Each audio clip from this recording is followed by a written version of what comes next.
Subscribe कीजिए हमारे YouTube channel को और नए वीडियो की अपडेट तुरंत पाने के लिए दबाइए बेल आइकन।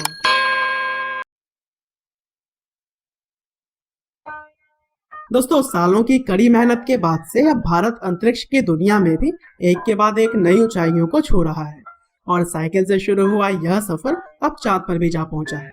और यही वजह है कि भारत की स्पेस ऑर्गेनाइजेशन इसरो को आज कौन नहीं जानता, क्योंकि अगर सबसे कम बजट के अंदर किसी मिशन को सफलतापूर्वक अंजाम देना है तो यह कारनामा सिर्फ भारतीय वैज्ञानिक ही कर सकते हैं।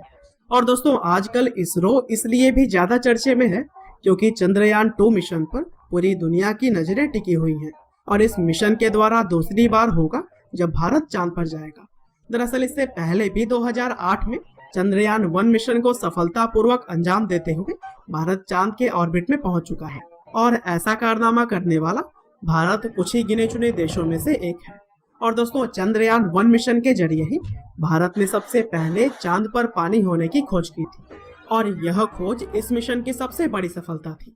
लेकिन दोस्तों, चंद्रयान 2 मिशन चंद्रयान 1 से भी कहीं ज्यादा एडवांस और टेक्नोलॉजी से लैस है, क्योंकि इस बार चंद्रयान 2 में 3 प्रमुख मॉड्यूल होंगे: लैंडर, ऑर्बिटर और रोवर।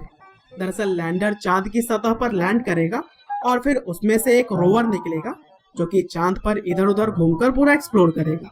और दोस्तों, बचा ऑर्बिटर, तो वह चांद के ऑर्बिट यानी कि सतह से करीब 100 किलोमीटर दूर चांद की चक्कर लगाएगा और ऑर्बिटर के जरिए ही स्पेस एजेंसी और रोवर के बीच कम्युनिकेशन होगा।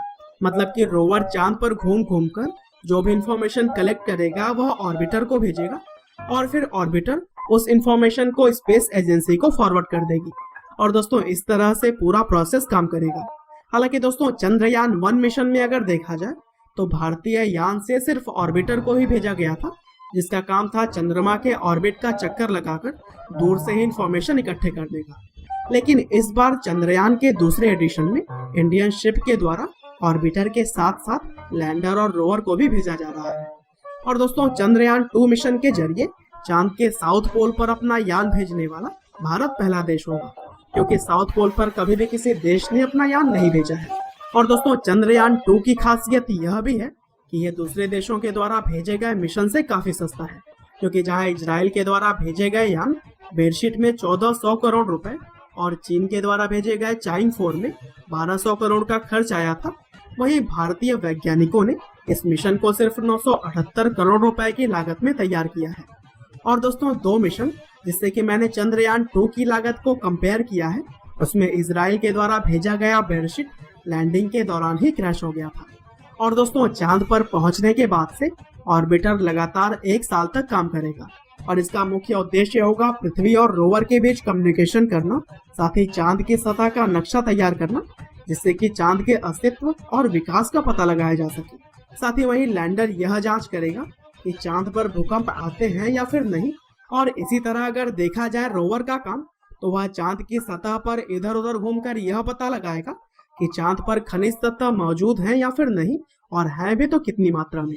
और दोस्तों, इस तरह से पूरी दुनिया की नजरें भारत के इस मिशन पर होंगी। और दोस्तों, चंद्रयान 2 को 21 या फिर 22 जुलाई को सतीश धवन स्पेस सेंटर श्रीहरिकोटा आंध्र प्रदेश से लॉन्च किया जाएगा। लेकिन दोस्तों, अंत में बस मैं यही कहना चाहता हूँ कि भारत के आजादी के बाद से जिस तरह से इंडियन स्पेस रिसर्च ऑर्गेनाइजेशन ने तरक्की की है वह काबिले तारीफ है। और एक समय अपने रॉकेट को साइकिल और बैलगाड़ियों पर ढोने वाले भारतीय स्पेस एजेंसी को चांद पर पहुंचता देख बहुत गर्व होता है।